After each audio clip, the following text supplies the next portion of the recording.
Hello, my name's Adrian Goldberg and welcome to Byline Radio, or if you're listening on catch up, to the Byline Times podcast. This time, the extradition of Julian Assange, which has been approved by the UK Home Secretary, Priti Patel. We'll be hearing from the Labour MP Richard Burgon shortly. Before we do, just a reminder that Byline Radio and the Byline Times podcast are funded by subscribers to the Byline Times, our wonderful monthly newspaper.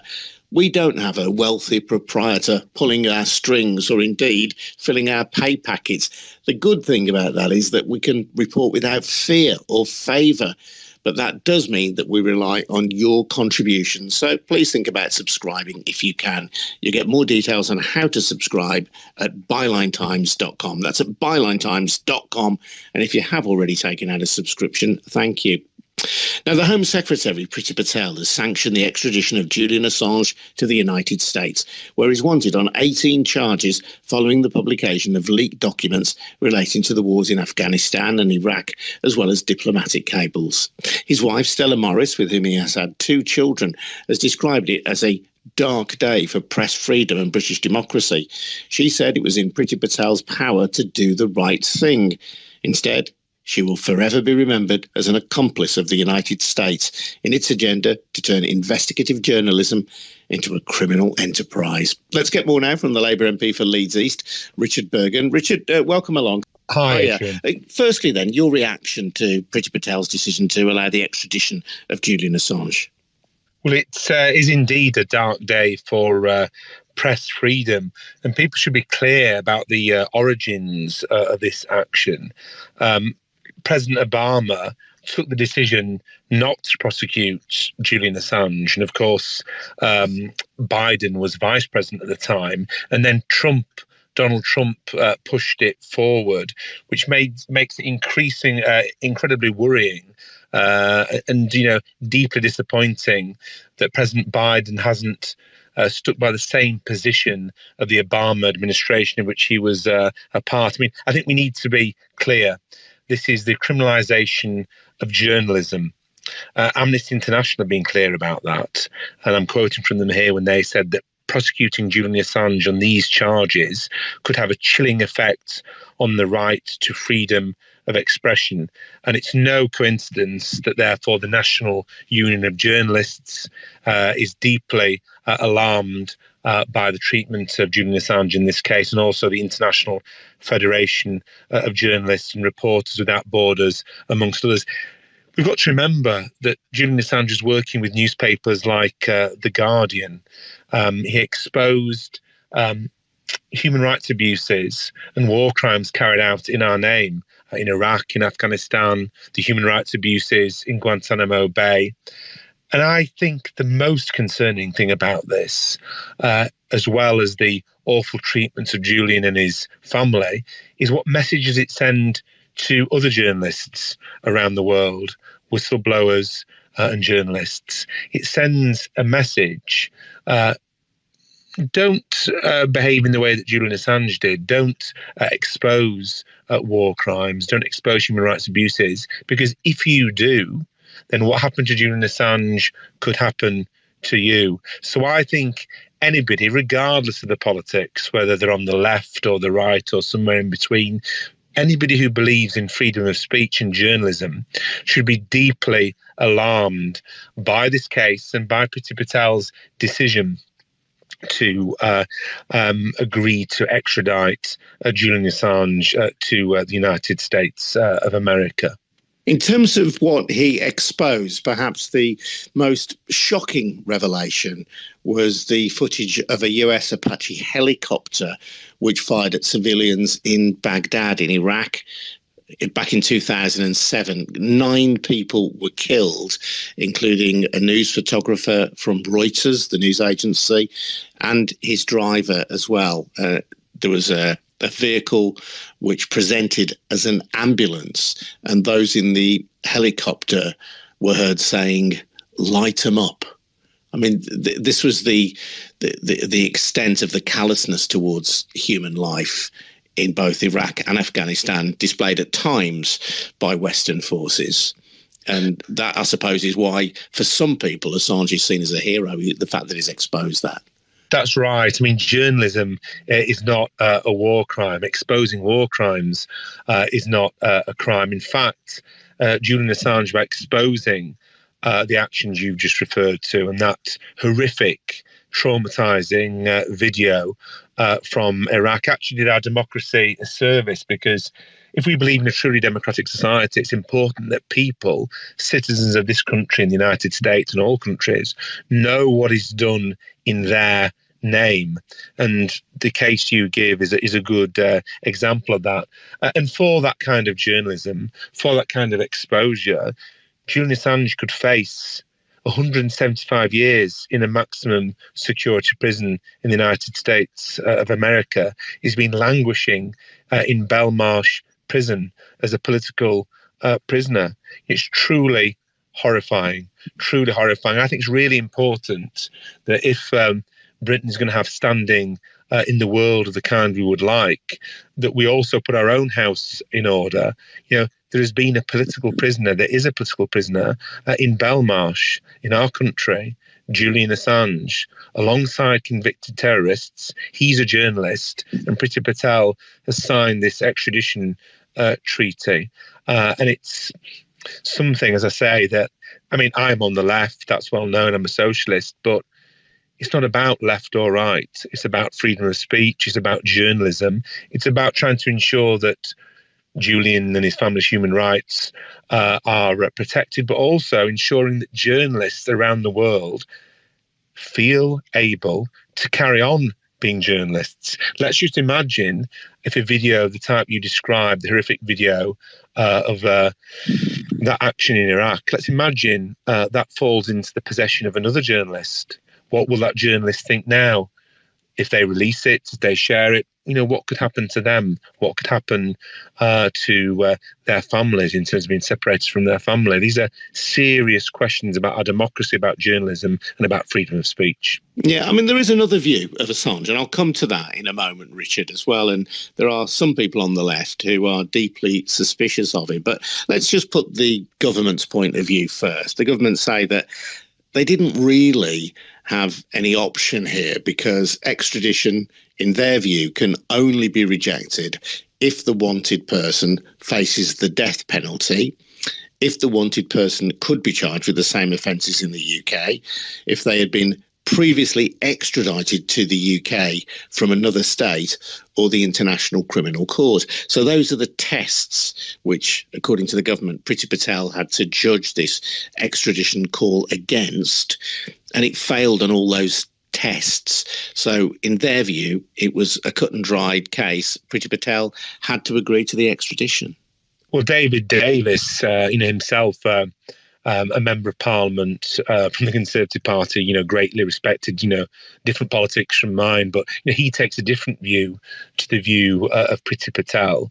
And he also has been warning about the loophole in these extradition arrangements for many years, and now this has come to pass. And many commentators who aren't on the left of the political spectrum, such as Peter Hitchens, aren't on the left of the political spectrum by any stretch of the imagination, also point out the unequal nature of our extradition arrangements as compared to the United States. They have far more power in relation to extradition in relation to people here than we do the other way around. And that unequal arrangement is somewhat of a national humiliation for us and isn't acceptable. Yeah, David Davies MP, as you say, a Conservative, but known as a very liberal Conservative, someone who does believe in human rights, says on his Twitter account this evening, "I do not believe Mr. Assange will get a fair trial.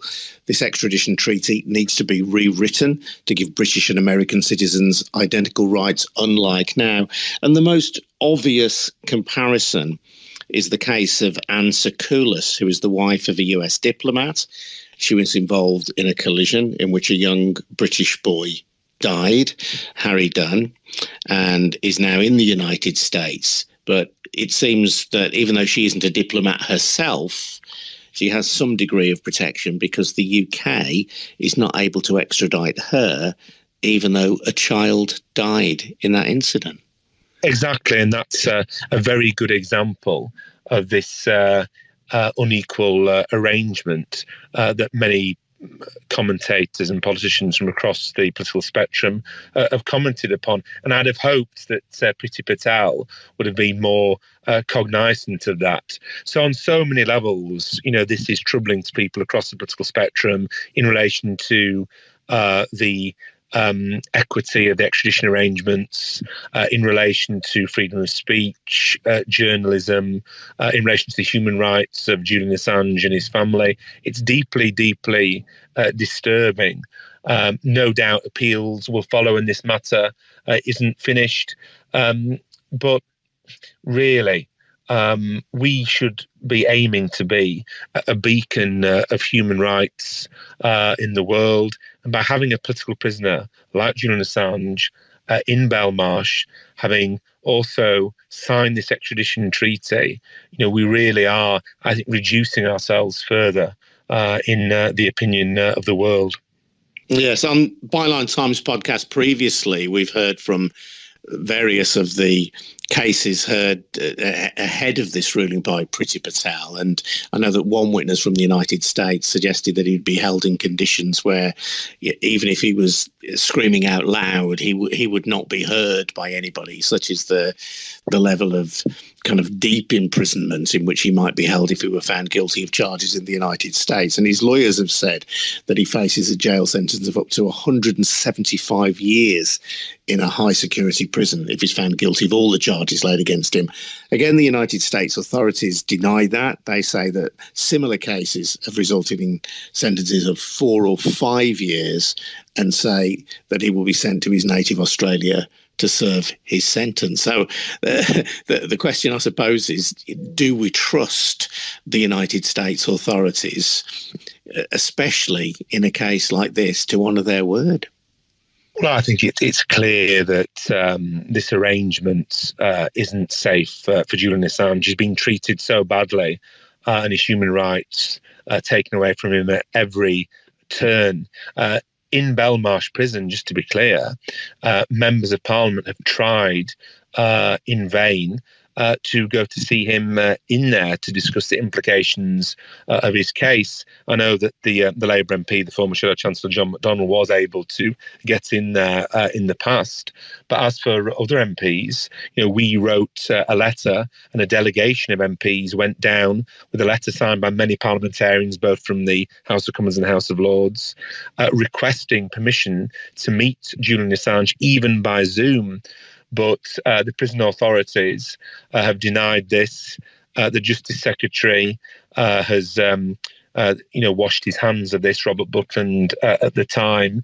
And we even had a response along the lines of, because Julian Assange isn't your constituent, Mr. Burgon, and you're not wishing to discuss a constituency matter with him, then you can't get in to see him on the basis of your status as a member of Parliament. Completely outrageous. So many bureaucratic hurdles put in the way of him meeting with members of Parliament. And he's been in prison alongside convicted terrorists in Belmarsh, and very dangerous people convicted of very serious crimes for years. And now Priti Patel has signed the extradition warrant. And as you say, he could face up to 175 years in a maximum security prison. It's meant to be, in my opinion, a warning to journalists and whistleblowers around the world. And anybody, as I say, regardless of their politics, left, right, or something in between, anybody who believes in journalism, in holding the powerful to account, in freedom of speech, in revealing to citizens what is done in our name, should be horrified by this process and by Priti Patel's approval of his extradition request. I'm Adrian Goldberg. You're listening to Byline Radio, or if you're listening on Catch Up, to the Byline Times podcast. I'm talking to the Labour MP for Leeds East, Richard Burgon, about the extradition of Julian Assange as requested by the United States. If you're listening on your smartphone, by the way, and if you do want to join in the bottom left-hand corner of your screen, there is a little microphone. If you tap on that and request access, you can join in our conversation. It would be good to have a word with you. Richard, I do want to talk about some less savoury aspects of Julian Assange's career, because I think it's only fair and proper that we should do so. And there are many on the left who are deeply suspicious of Assange, not least because in 2016, Wikileaks published a number of emails that were damaging to Hillary Clinton when she was running to be US president. And investigators in the United States concluded that those emails were hacked by Russia as part of an effort to influence the election. Now, that's something that Russia has denied, and it said it hasn't had any role in meddling in the 2016 US election. Donald Trump denied that his campaign colluded with Moscow in any way. But certainly on Byline Times, we've done a lot to highlight the ways in which Russia has attempted to influence elections on both sides of the Atlantic. And because of the effect of those leaks through his organisation WikiLeaks on Hillary Clinton, as I say, many people who would regard themselves as progressive question deeply Julian Assange. I understand that completely. I happen to think that for the spotlight is shone on human rights abuses in our name in Afghanistan, Iraq and Guantanamo Bay, that Julian Assange is a journalistic hero for that. But the question before the courts and the question before us really isn't whether Julian Assange is a hero or not. I think it's entirely in keeping for somebody to believe that Julian Assange is a pretty terrible person. I mean, I don't believe that, but others could, and still be deeply alarmed with this extradition and deeply alarmed at the effects on journalism and freedom of speech of his prosecution and potential prosecution in relation to Afghanistan, Iraq and Guantanamo Bay. So I do think that people's personal or political feelings in relation to Julian Assange, as you have to do in a legal case, one almost has to step outside that and have some sort of objectivity. Because if we put people in jail for 175 years because we didn't like them or didn't agree with what they'd done in relation to other things, there might be a lot of people in jail. That can't be the test. I think we need to give real weight to the fact that organisations like Amnesty International, like Reporters Without Borders, like the International Federation of Journalists have spoken out in the clearest terms against this. People don't need to endorse Julian Assange as a hero or even admire him to be deeply concerned about this. Firstly, in relation to his human rights, because everyone deserves human rights. But secondly, it's not just about Julian Assange. This is about journalists around the world now, including in our country, watching this happen and considering what would they do in Julian Assange's shoes in relation to being made aware or becoming aware of human rights abuses and war crimes. It's about people who may wish to be journalists in the future, the budding journalists of the future. What conclusion do they draw from this? It seems to me that this is one of the biggest examples in history of the intimidation of the journalistic community by the state of the United States of America, supported now, I'm afraid, by our Home Secretary, Priti Patel. I think it's because a lot of people recognise this, that you have people like David Davis, like myself, like Peter Hitchens, like others, people who don't share a lot in common politically and probably have different views of Julian Assange as an individual, taking the same view of deep alarm about this extradition. Yeah, of course, the source of many of the WikiLeaks revelations was Chelsea Manning, who was then serving in the US Army. And Chelsea Manning is now free, but has served a substantial amount of time in jail. Exactly. Chelsea Manning served a substantial amount of time in jail, and it's a whole sad story, tragic on so many levels. The bravery that she's shown, and we can't allow the next chapter in this to be the extradition of Julian Assange to the United States. Appeals, no doubt, will follow.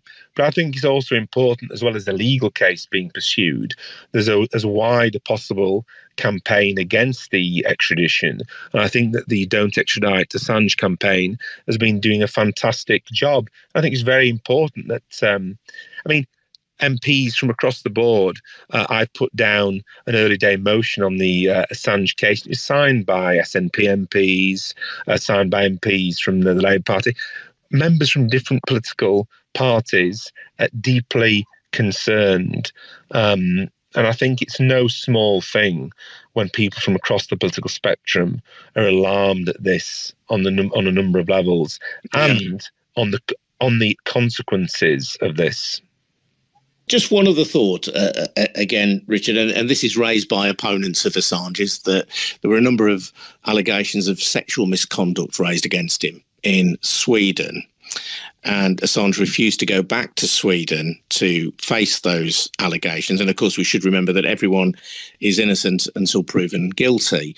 He refused to go back because he thought that it would lead to his extradition to the United States. That was his account of it. And because a number of years have passed now since the alleged incidents took place, the statute of limitations has come into play, and the Swedish authorities have now dropped those cases. Now, as I say, in Assange's defence, he says he feared it would lead to his extradition to the United States. But again, in the way that some people on the left were suspicious of him because of the damage Wikileaks did to Hillary Clinton, there are many feminists who question him because they say, well, come on, you should have gone back to answer those charges. Of course, but those, very serious allegations play no part in these proceedings, play no part in the extradition to the United States of America. And so someone that believes in the rule of law, something that I think people from across the political spectrum in our parliament believe in, although sometimes from some of the Conservative MPs' conduct you think they don't, the rule of law does mean that we should only be looking, when discussing what we think the outcome of these proceedings should be, the allegations in these proceedings, because this is not a trial about those other allegations. Yeah. Does it count, do you think, or does it count in your view, that lives were allegedly put at risk? Because WikiLeaks wasn't always, how can I put this, discriminatory in how it put out information. You know, sometimes it was responsible for information dumps, and the US argument is that lives were put at risk. So, even as someone who, like you, believes in freedom of the press as a broad general principle, do you think journalists have a responsibility to make sure that the information that they put into the public domain is released in a responsible way that doesn't jeopardise lives? Of course, all journalists have responsibilities, but I think we need to be clear that if it weren't for the revelations released by Julian Assange when he was working with The Guardian about Afghanistan, about Iraq, and about the horrors in Guantanamo Bay, if it weren't for those acts, then we wouldn't be discussing this tonight. He wouldn't be being set to be extradited to the United States. He wouldn't have been incarcerated in Belmarsh alongside people convicted of terrorist offences and other very, very serious offences. And he wouldn't be being penalised and made an example of this in this way by the United States. I think it's important that we zoom in on the fundamental reason that the United States is taking this action. And as you say, there will be appeals, appeal to the High Court, appeal to the European Court of Human Rights. Be interesting to see what happens around that following. And my deep concern about this is that this legal process, which goes on and on, of course, all this time, Julian Assange has been in prison, away from his wife, away from his children, away from any normal life whatsoever. And he's been in prison before even being convicted of any crime. suffering an awful time in Belmarsh prison. I think that brings great shame upon our justice system and great shame on our government as well. I do view him as being a political prisoner. And I think, however this episode ends, whether, as I would like to see, Julian Assange is free and not extradited, or whether he is extradited, however this ends, I think it will be viewed by history as a very dark chapter in the history of both the United States and the United Kingdom when it comes to the way we treat journalists, whistleblowers, the way we approach the important principle of freedom of speech, and the way we come to terms with human rights abuses and war crimes carried out in our name. Richard, really appreciate your time. Thank you so much for joining us. That's Richard Burgon, the Labour MP for Leeds East. I'm Adrian Goldberg. You've been listening to Byline Radio or on Catch Up, the Byline Times podcast. If you want more content like this, then please stay tuned. We'll update you on our schedule, which is a very flexible one, on Byline Radio. So do follow us at Byline Radio. We'll do regular live broadcasts via Twitter Spaces. But if you miss one, don't worry, because all of those episodes and more can be found on the Byline Times podcast. And we're all funded by subscriptions to the Byline Times. So please take out a subscription if you can. You get more details at our website. That's at bylinetimes.com. bylinetimes.com. Thanks very much indeed for listening. See you all soon. Cheers now.